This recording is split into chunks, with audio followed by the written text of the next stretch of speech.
A ninguém devais coisa alguma, a não ser o amor com que vos ameis uns aos outros. Porque quem ama aos outros cumpriu a lei. Com efeito, não adulterarás, não matarás, não furtarás, não darás falso testemunho, não cobiçarás.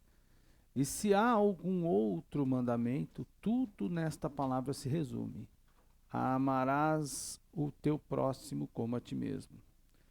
O amor não faz mal ao próximo, de sorte que o cumprimento da lei é o amor. E isto digo, conhecendo o tempo que já é hora de despertarmos do sono, porque a nossa salvação está agora mais perto de nós do que quando aceitamos a fé. A noite é passada, o dia é chegado. Rejeitemos, pois, as obras das trevas e vistamos-nos das armas da luz. Andemos honestamente como de dia, não em glutonarias, nem em bebedeiras, nem em desonestidades, nem em dissoluções, nem em contendas e inveja. Mas revesti-vos do Senhor Jesus Cristo, e não tenhais cuidado da carne em suas concupiscências. Amém? Primeiro, o apóstolo Paulo escreveu sobre o comportamento que o cristão não deve ter. Aliás, deve ter. O crente tem uma dívida. Todo cristão tem uma dívida. Né? Dever é uma coisa que ninguém certamente gosta. Né? Bom, vamos lá, né? Pelo menos a gente. Mas o sentido aqui de dever, irmão, que o apóstolo Paulo nos fala, é do nosso compromisso com Deus, uma reflexão do nosso compromisso com Deus e o comportamento que a gente tem que ter em relação às pessoas com quem a gente convive. Então, o apóstolo fala que esses procedimentos, dos quais lemos acima no texto, aliás, acabamos de ler, devem ser adotados por todos nós. Todo cristão precisa amar. E se tem algo que é difícil fazer, irmãos, é amar.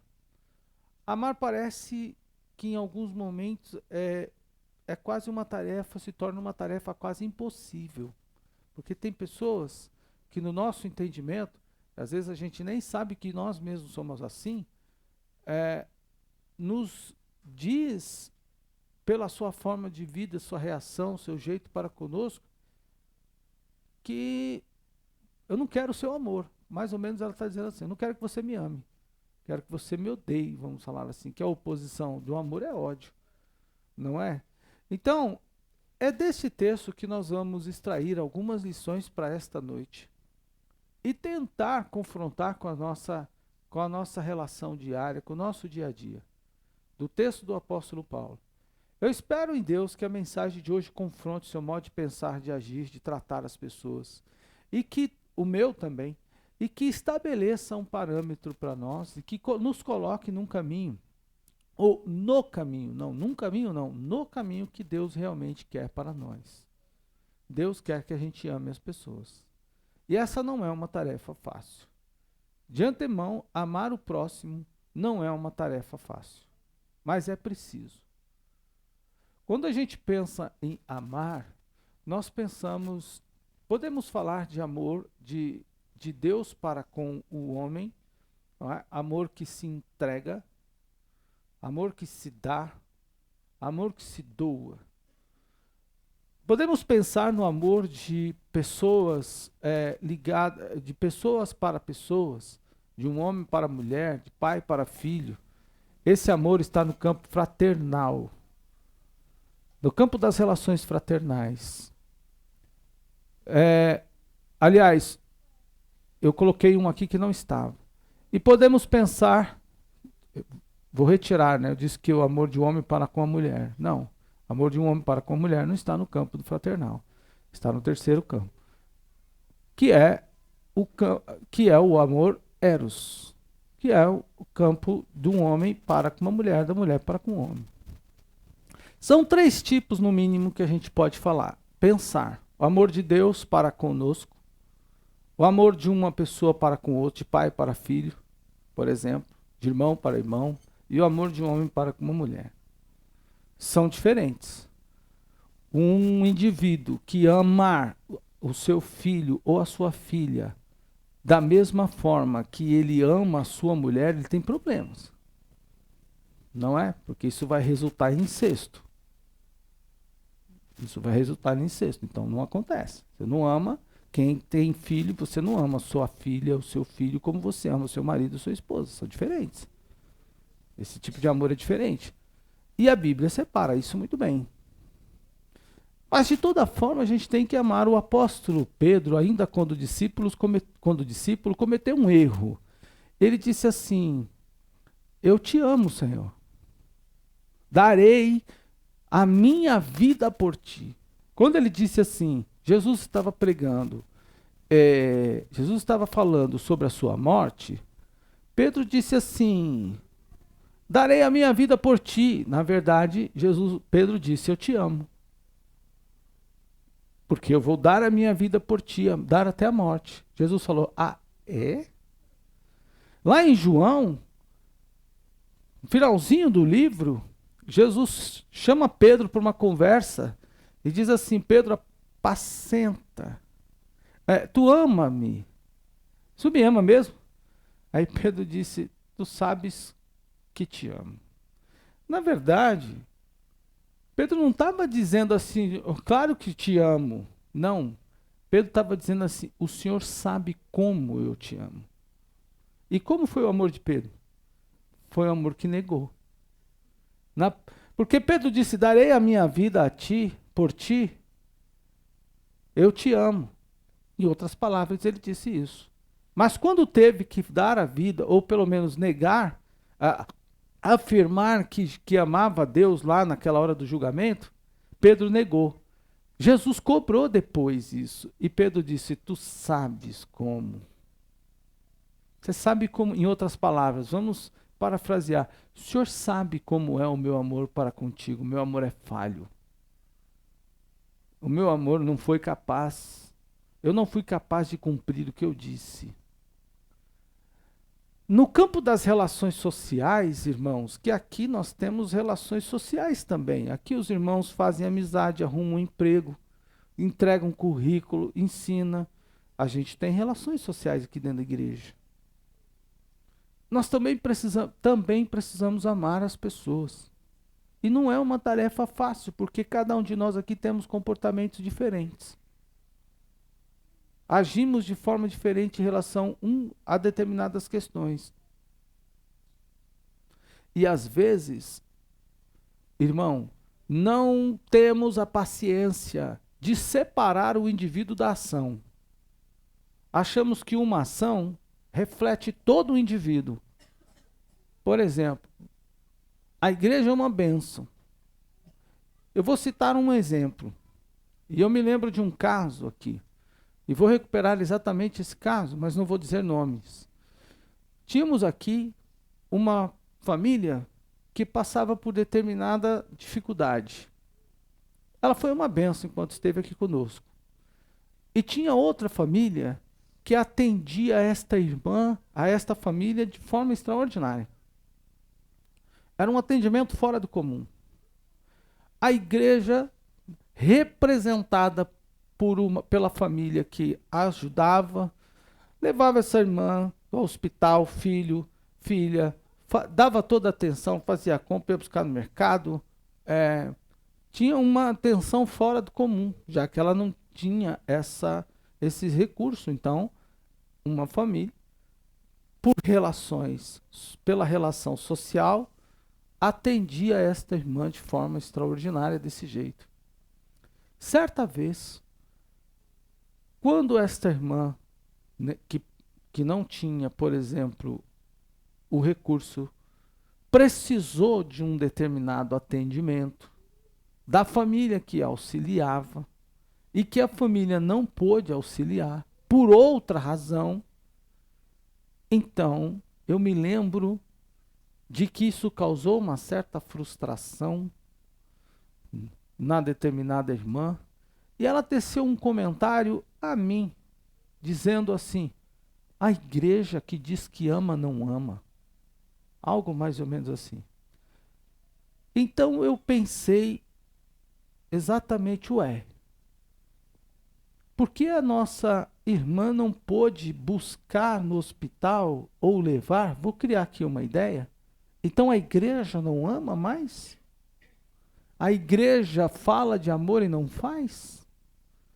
Vamos recuperar alguns casos que são exemplos de amor, que é importante os irmãos que estão aqui há pouco tempo não conhecem essa história. Quem se lembram da dificuldade, quem se lembra da dificuldade que passou a nossa irmã Gleice. Quantas mulheres que aqui estão participaram do revezamento para cuidar dos gêmeos, enquanto a nossa irmã estava internada? Quantas mulheres que aqui estão se alternaram nesse trabalho? A irmã teve bebê, teve gêmeos, ficou internada e os meninos não podiam estar com ela internada. E as irmãs viraram mães adotivas e ela ficou internada por quanto tempo? Eu não me lembro quanto tempo, mas a irmã ficou internada por bastante tempo. Não faltou colo para essas crianças.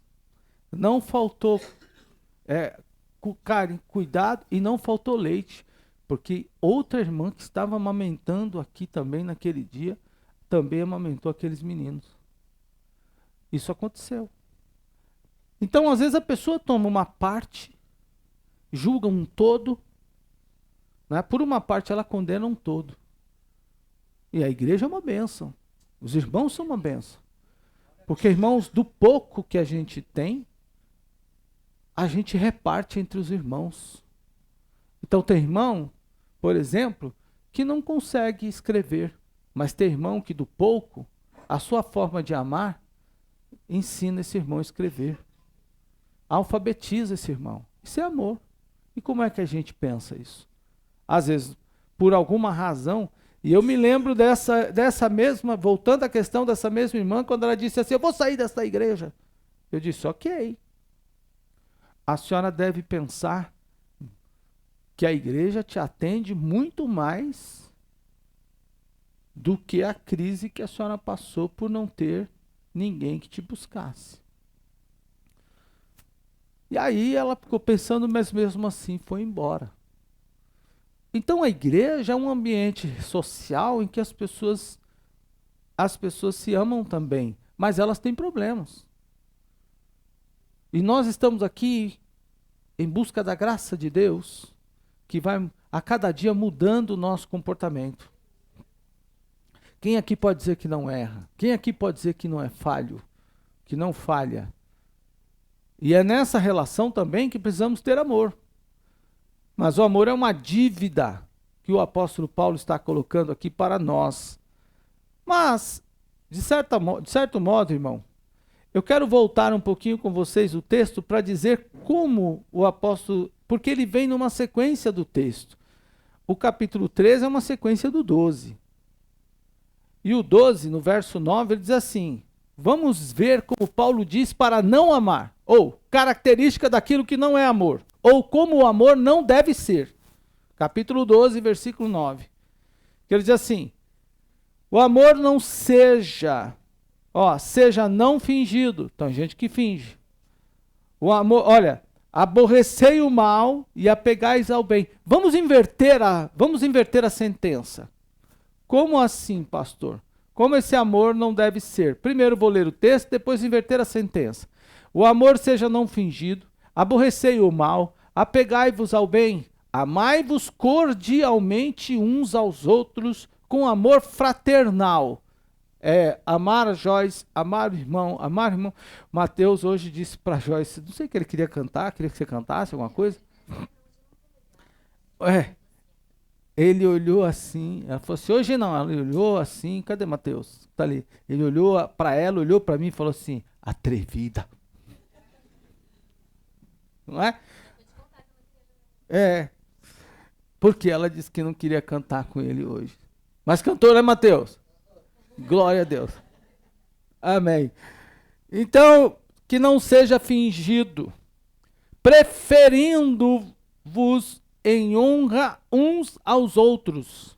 Diz mais ainda, Não sejais vagarosos no cuidado, sede fervorosos no espírito, servindo ao Senhor, alegrai-vos na esperança, sede pacientes na tribulação, perseverai na oração, comunicai com os santos as suas necessidades, segui a hospitalidade, abençoai-vos os que vos perseguem, abençoai e não amaldiçoai, alegrai-vos com os que se alegram e chorai com os que choram, sedes unânimes entre vós, não ambicioneis coisas altas, mas acomodai-vos às humildes, não sejais sábios em vós mesmos, ninguém torneis mal por mal, procurai coisas honestas perante todos os homens. Se for possível, quando estiver em vós, tende paz com todos os homens. Não vos vingueis a vós mesmos, amados,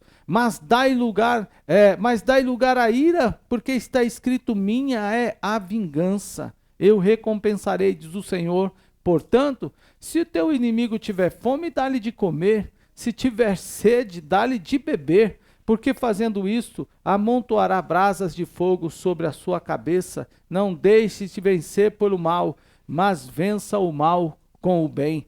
Vamos inverter a sentença das coisas? Que tipo de amor que o apóstolo Paulo está nos dizendo aqui? Ou quais seriam essas características desse amor fingido? Porque ele começa o texto dizendo assim, ó, o amor seja não fingido. Então há uma ideia, ele dá uma ideia do amor fingido. O amor fingido, eu inverti a sentença do texto, a ordem do texto. O amor fingido se aborrece o bem. O amor fingido é apegado ao mal. O amor fingido honra a si mesmo. O amor fingido é vagaroso, lento no cuidado com o próximo. O amor fingido é sem fervor, sem cuidado, sem alegria, sem paciência, sem servidão, sem esperança, sem comunicação, sem comunicação e sem comunicação de necessidades. Às vezes, abre um parênteses aqui, o irmão está passando por uma dificuldade e a Bíblia diz que a gente deve contar as nossas necessidades com os santos. Compartilhar com o santo. Você está passando por uma dificuldade, por uma crise. Eu não gosto muito de visitar os irmãos e avisar o dia que vou. Gosto de ir sem avisar que vou. Porque às vezes quando a gente avisa que vai, o irmão faz algo que a gente, para tentar maquiar a sua situação. E a gente acaba não sabendo como ele está. A Bíblia diz que devemos procurar conhecer o cuidado, o estado das nossas ovelhas. Então, às vezes, a gente vai na casa do irmão e aí tem aquela coisa arada toda que ele preparou. Ah, o pastor está vindo hoje aqui, ele fez aquele negócio todo, mas a dívida foi feita, o cartão está lotado, aquilo ali é só maquiagem. Quando a gente chega sem avisar, a gente pega o sujeito na sua própria condição. No dia a dia, a gente participa da realidade dele. Pastor, o senhor deveria ter avisar. A gente sofre de qualquer jeito. Mas tem muitos casos que o irmão não comenta com a igreja que está passando necessidade. Ele não procura, ele não avisa, ele esconde, não avisa. E aí, irmão, como é possível? A gente almoça um dia, vamos imaginar, hoje eu não comi isso, mas vamos imaginar, hoje você foi a um rodízio, você comeu lá todo tipo de carne, mas tem um dos nossos irmãos que nem comer, não tinha nada para comer, ou então passou por uma necessidade, ou a refeição dele foi o café da manhã que tomamos aqui na escola dominical hoje. Irmão, você precisa trazer esta informação para a igreja. A igreja tem uma ação social. Você contribui com isso. Você participa disso. Né? Então, você traz... Agora, preste atenção. Que tem um fator aí que é interessante também a gente pensar.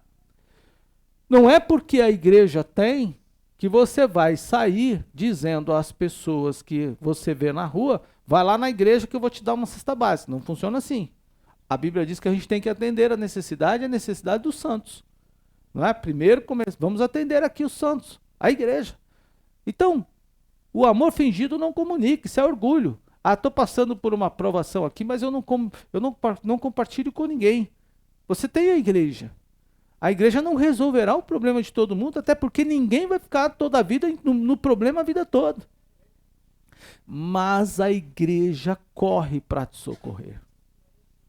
E você precisa comunicar.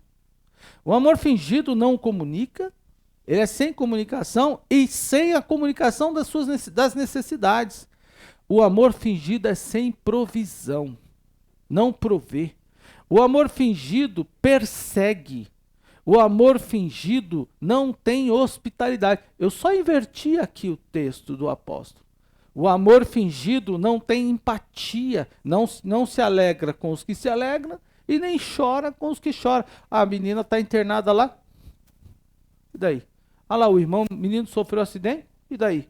Ah lá, o irmão está passando por dificuldade. Eu quero nem saber disso, quero só ouvir a pregação do culto e acabou.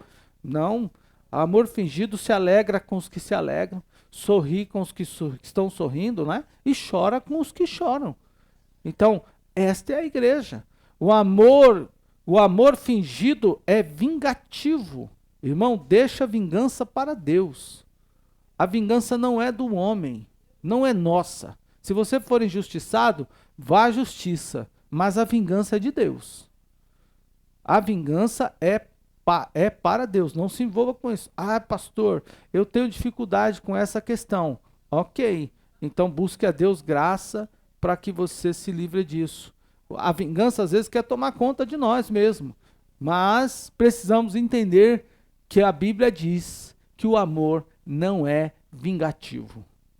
E tem mais, o amor, irmão, o amor fingido não é unânime, não tem unanimidade. Percebam que o apóstolo não está dizendo que a gente não pensa.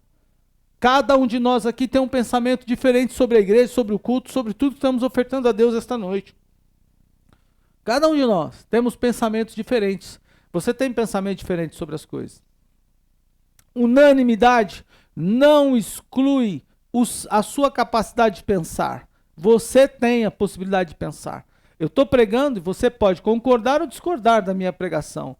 E você pode terminar o culto e vir aqui, pastor, eu não entendi isso aqui, não desceu muito bem, não digeri. Eu tenho como dever explicar a você e tentar te auxiliar.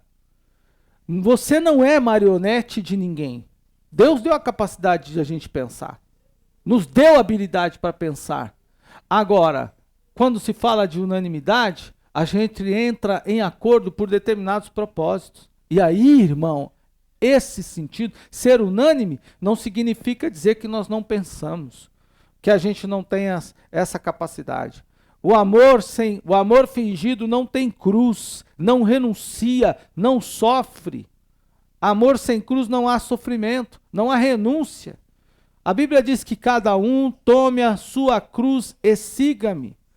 Irmão, quando se fala de cruz, às vezes a gente coloca o culto, coloca as atividades da igreja como uma cruz. Percebam que a Bíblia, por muito tempo, durante várias passagens, reflete que a vida do cristão, irmão, é um sacrifício.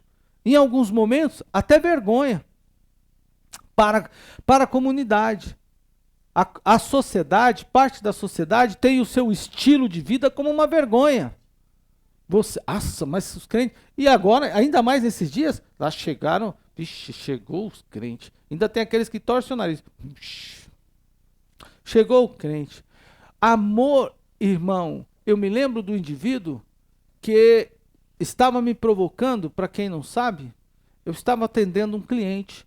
E esse cliente foi o que doou esse piso aqui para nós. E nós estávamos numa cotação, ele disse, ele me chamava de Maranhão, por causa da empresa que eu trabalhava. Ele disse, ô Maranhão, vem cá, que eu vou... aliás, na loja do cliente que doou esse piso aqui. Isso aconteceu lá. Na loja do cliente. Né? E aí, irmão, eu estava ali, ele falou, vem cá, porque eu vou fazer uma compra grande, vou carregar a loja que eu vou inaugurar. Veja lá o meu crédito, pega lá pelo menos uns 100 mil reais que a gente vai carregar com força. Então eu tinha vários clientes que me chamavam, olha, eu preciso carregar a loja. Quando era o supermercado Safra aqui, que vocês conhecem, eu quase que vendia sozinho, com mais 2 ou 3 que eu convidava, porque eu não tinha os itens, a perfumaria. A gôndola de perfumaria era quase toda minha. Fazia sozinho ali, ia lá, de A a Z, mandava notas com 200, 250 itens lá. Então, como eu não tinha tudo, o cara falava, veja o que está faltando aí e manda, convida mais 2 ou 3, e aí eu chamava mais 2 ou 3 colegas que também eram bons de perfumaria e a gente carregava a loja. Então, irmãos, mas nesse evento o indivíduo me provocou, perseguiu, e eu então, quando o cliente, eu me lembro, ele pediu um item, ele pediu um creme dental, aí quem tem creme dental barato, aí um falou, eu tenho o Contente, o outro eu tenho não sei o que, outro não sei o que, eu dei o meu, ele falou, aí um rapaz falou assim, não, esse que ele está falando é ruim. Aí o cliente não comprou. No segundo item rodado, a mesma história repetiu com outro produto, depois repetiu de novo.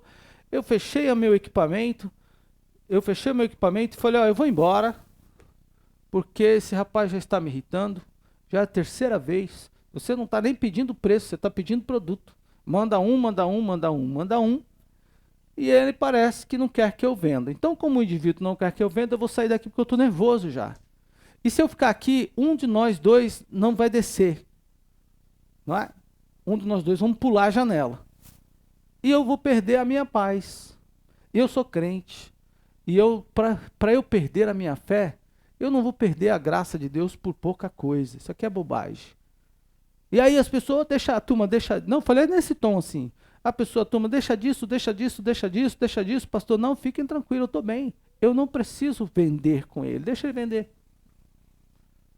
Aí avisei o dono da loja, falei, vou embora.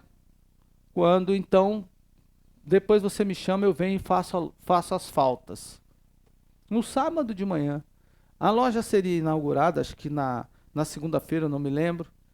O mesmo cliente me ligou, falou, ô Maranhão, dá para você vir aqui, pelo amor de Deus, cara. Aquele indivíduo, e aí xingou o indivíduo, aquele indivíduo que te atrapalhou, não entregou nada do que vendeu. Vem aqui para mim, eu preciso passar todo o pedido dele para você e mais coisa ainda. Aí eu voltei. A Bíblia não diz que os últimos serão os primeiros? Os humilhados serão exaltados? Aí voltei lá, sozinho. Falei, hoje não dá. Na segunda-feira eu vou. Então venha na segunda-feira cedo. Aí fui lá, irmão, e foi aquela bênção. Então, às vezes, nós temos que tomar a nossa cruz. Não vou perder a minha salvação, nem a minha fé, por qualquer pessoa, por qualquer situação. Eu tenho que tomar a cruz e seguir. O amor fingido não renuncia. O amor fingido não renuncia. Eu simplesmente peguei o texto que acabamos de ler e inverti, porque ele diz, olha, ele diz, alegrai com os que alegram, não sejais vagarosos. Então eu fui criando essa sentença de como é o amor. Então nós não podemos ser assim. Que tipo de amor, como devemos amar as pessoas? É exatamente como Paulo coloca. Então vamos inverter de novo. Nós temos que amar, irmão, nós temos que amar com verdade, temos que amar com honra, temos que amar com fervor, temos que amar, como diz o apóstolo, com cuidado, temos que amar, irmão, com alegria, temos que amar com paciência, temos que amar com servidão, temos que amar com esperança, temos que amar comunicando, temos que amar suprindo as necessidades, temos que amar provendo os recursos, temos que amar com hospitalidade, temos que amar sem perseguir, temos que amar sofrendo com empatia, temos que amar sem vingança, temos que amar com unanimidade, temos que amar com renúncia, temos que amar com a cruz. Não tem como viver de forma diferente. É esse tipo de amor que Paulo diz que devemos amar. Talvez seja difícil você me amar, mas é assim que a gente tem que ser. Irmão, e aí eu trago um outro pensamento também. Lá por volta de 1640 mais ou menos, a 1670, então estamos pensando de datas distantes. O padre Antônio Vieira, que recomendo que os irmãos leiam alguns textos de Padre Antônio Vieira. Ele foi muito forte, os sermões dele muito bom, eu gosto de vários. Padre Antônio Vieira escreveu um sermão chamado Sermão do Mandato. E o Sermão do Mandato, ele destacou algumas coisas que eu quero trazer para vocês. Né? Dentre elas, né, ou entre elas, ele falou sobre o amor fino. E eu trago um recorte. A pergunta é essa: de que modo Deus ama o homem? De que modo Deus teria amado, por exemplo, Jesus? Jesus teria amado Pedro? Teria amado Judas? De que modo? Que tipo de amor é esse? O amor de Deus, como diz o padre, é amor fino. E como é que nós devemos amar o próximo? Com amor fino. Como ele escreveu. Amor fino, não é morfina. Amor fino. Tá? Fineza. Né? Repita comigo, fineza. Não é firmeza, fineza, fino. Ele diz o seguinte: o amor fino não busca causa nem fruto. Se amo porque me amam, tem amor causa. Se amo para que me amem, tem amor fruto. O amor fino não há de ter porquê e nem para quê. Eu não amo porquê e nem amo para quê. Então ele diz o seguinte, continuando. Se amo porque me amam, é obrigação. Faço o que devo. Se amo para que me amem, é negociação. Busco o que desejo. Então eu quero o amor do irmão, então eu negocio amor. Não é isso que ele está dizendo. Então ele diz o seguinte: pois como há de ser o amor fino? Amo, aí tem aqui uma frase em latim, quia amo tu amem, amo porque amo, amo para amar. Aí ele diz assim, quem ama porque o amam é agradecido. Quem amam para que o amem é interesseiro. Veja o que ele vai dizendo. Quem ama não porque o amam, nem para que o amem, só esse é fino. Então o amor, em resumo, o que o padre disse? O amor não tem interesse. Ame, não por obrigação, e nem por interesse. Ame porque ama. Ame porque ama, como ele diz, e ame para amar. E essa é uma tarefa do cristão. É amar por amar. Amar para amar. Que tipo de amor o apóstolo Paulo está querendo? Então, porque ele começa o texto dizendo assim, ele começa o texto do verso de número 8 que eu li, diz assim, a ninguém devais coisa alguma a não ser amor. Que tipo de amor Paulo não quer que a gente tenha? Esse amor que apresenta todas essas características que acabei de falar. Que mencionei aqui do capítulo 12, versículo 9 até o 21. Amor que aborrece, amor apegado ao mal, amor que honra a si mesmo, que só pensa em si, que é vagaroso, que é lento, que é sem fervor, sem cuidado, sem alegria, sem paciência, sem servidão, sem esperança, sem comunicação de necessidade, sem comunicação com as pessoas, não falo com A, não falo com B, não falo com C, não falo com D. Eu acho que a minha bateria que acabou, alguma coisa que caiu aí. Sem provisão, sem hospitalidade, que persegue, sem empatia, vingativo, sem unanimidade, sem cruz, sem renúncia. Não é esse tipo de amor que Paulo está dizendo que a gente deve ter. Também você não deve amar, como disse aqui o padre Antônio Vieira, amor interesseiro. Amor interesseiro e amor por obrigação. Ah, eu sou obrigado a amar você. Não sou obrigado a amar você. Não, eu sou transformado por Jesus. E a natureza, o pecado que em mim opera, o pecado que em mim opera, me torna mal, vingativo, me torna tudo isso, mas este pecado está vencido. Então você dirá assim: ah, pastor, eu não consigo amar do jeito que o apóstolo Paulo está dizendo que eu devo amar. Consegue sim, porque está escrito na Bíblia, em Romanos capítulo 5, versículo 5, que o amor de Deus está derramado em nossos corações pelo Espírito que em nós habita. Você pode dizer glória ao nome do Senhor? Portanto, temos competência, temos capacidade, estamos preparados por Deus. Ah, pastor Marcos, eu não sei como fazer. Sabe sim, se entregue hoje ao Espírito de Deus. Ele vai domar esse ser, ele vai domar esse ser vingativo, esse ser soberbo, esse ser que não te quer deixar amar. E o Espírito de Deus vai operar, vai trabalhar em você e vai fazer com que você ame o próximo do jeito que Deus quer que a gente ame o próximo. Você pode dizer amém? Amém. Irmão, tem hora que a gente olha, nós olhamos para a Bíblia e olhamos para nós e dizemos assim: eu tenho vergonha de mim. Eu não quero mais ser assim. Eu não quero mais agir desta forma. Então, o que é que Deus quer de nós esta noite? Deus quer de nós esta noite mudança no nosso comportamento, nas nossas relações sociais. Deus quer mudanças entre nós.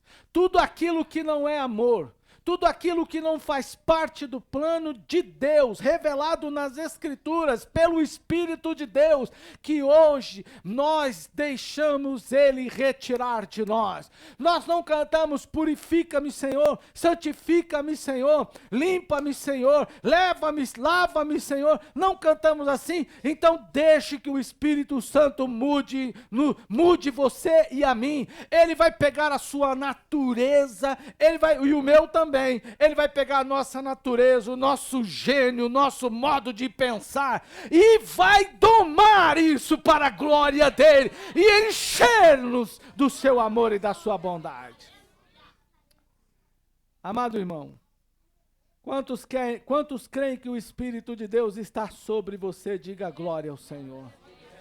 E se ele te confrontar desta maneira, como disse o apóstolo Paulo, veja, capítulo 5, versículo de número 1 ao 5, precisamente o versículo 5, o apóstolo Paulo diz o seguinte, exatamente assim, irmãos, ele diz assim, ele diz: olha, sendo pois justificados pela fé, tendo paz com Deus, por nosso Senhor Jesus Cristo, pelo também temos entrada pela fé a esta graça. Por que é que você está de fora da graça de Deus? É pela fé. Irmão, não é pelo trabalho, é pela fé. Não é pela riqueza que você entra, é pela fé. Irmão, é tudo pela fé. Diga comigo assim: o acesso à graça é pela fé. Não é por qualquer outra coisa, é pela fé. Eu creio em Deus. Nós cremos em Deus. Creia. Ah, pastor, eu preciso dessa graça para amar desse jeito, para me livrar de tudo isso. É pela fé. Você não vai comprar isso no cartão, não está à venda na Shopee, não está à venda, irmão, não está no Mercado Livre, não vai entregar na porta da sua casa, não, irmão, não está disponível na rede social, não está no supermercado, não está exposto na gôndola, não está na loja do Michel, não, é pela fé. Você vai ter acesso a esta graça pela fé, aleluia. Você será um homem de amor, uma mulher de amor, uma pessoa tomada pelo Espírito Santo, como pastor? Pela fé, aleluia. Creia nesta hora, creia, como disse o salmista, como disse Paulo, eu reduzo o meu corpo, eu esmurro o meu corpo, eu me reduzo à servidão. O salmista dizia, tinha vergonha de si mesmo, mas pela fé você é uma nova criatura, pela fé você é um novo ser, pela fé você é uma nova pessoa, para a glória de Deus, é pela fé, você crê nisso? É pela fé. Então ele diz ainda, E não somente isso, mas também nos gloriamos na tribulação, sabendo que a tribulação produz a paciência a experiência, a experiência a esperança, e a esperança não traz confusão, porquanto o amor de Deus, repitam comigo esta palavra, esta frase de forma bem forte, o amor de Deus, diga, vamos lá, o amor de Deus está derramado, não é conta-gota, o amor de Deus não é uma conta-gota, uma gotinha, duas gotinhas, não, o amor de Deus não é uma colherzinha, não é uma dose, não, o amor de Deus está derramado, é como Deus pegou o baldão d'água e derramou, aleluia, não é uma conta-gota, não, é derramado, é um chuveiro, a torneira do amor de Deus está aberta e está sendo derramado o amor derramado no nosso coração, como? Pelo Espírito Santo que em nós habita. Quem creu em Jesus já recebeu a graça de Deus e o batismo do Espírito Santo. Quem já recebeu, quem não busque ainda, mas o Espírito Santo já opera em nós, já opera na igreja. Você só está aqui por causa da ação do Espírito Santo. A Bíblia diz que se não fosse pelo Espírito, ninguém daria glória a Deus. E eu dou glória a Deus. E quantos também? Então o Espírito de Deus está derramado. Então diga comigo, o amor de Deus está derramado em nosso coração. Diga em meu coração, pelo Espírito Santo que em mim habita, que em nós habita. O Espírito Santo está aí, está aqui, está ali, está colar, está aí, está lá, está aqui, está lá na porta, está com a irmã Célia, lá na porta. O Espírito Santo está com as crianças, está com os irmãos que estão lá em cima. É o amor de Deus derramado em nossos corações, pelo Espírito que em nós habita. Não é passou por nós, não é o Espírito que passou, está de passagem, não. O Espírito que habita, diga comigo, o Espírito de Deus habita em mim.